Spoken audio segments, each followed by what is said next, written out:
In a sense, it wasn't a surprise. Everyone expected Donald Trump to win. But the fact that Nikki Haley got within 11 percentage points, that's kind of interesting. And what's more interesting is when you start to break down the exit polls. Yes, 3 out of 4 hardcore Republicans went for Donald Trump, but by a huge majority. Ambassador Nikki Haley won independents and moderates. Now, they're the people that you're going to need in a general election.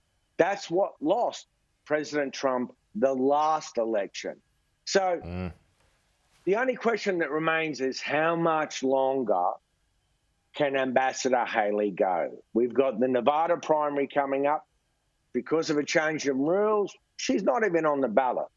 So we're looking at her home state of South Carolina, which she's probably going to lose on February 24. And then March 5 is Super Tuesday. I think by the first week of March, we will all know that this is going to be the rematch no one in America wants, according to the polls. Biden versus Trump. The polls tell us that the American public want anything else other than a rerun.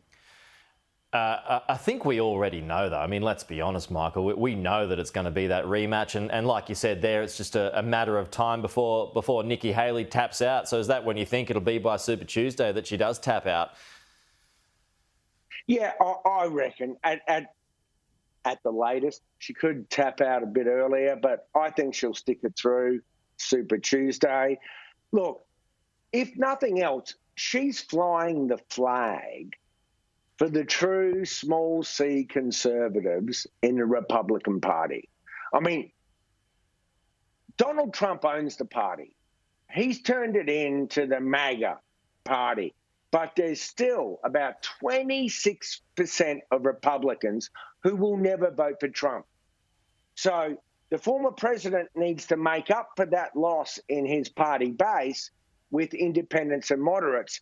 And he's just not getting it. Like we saw in New Hampshire, if the exit polls are correct, women, the educated, and independents did not flow his way. But as a mate of mine in South Carolina politics said to me, we don't have any of those three groups here in South Carolina, so Nikki Haley is doomed. Yeah. Hey, we just saw Tim Scott yucking it up there with Donald Trump.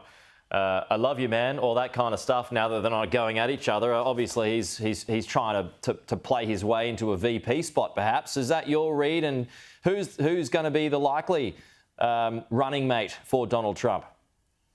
Yeah, that is a fantastic question. Now, Tim Scott may be trying to position for VP, or it may just be a cabinet post or an ambassadorial position.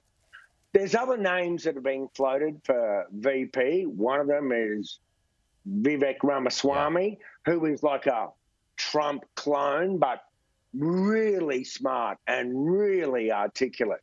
So, you know, obviously a running mate decision will be very, very important. Would Nikki Haley do it?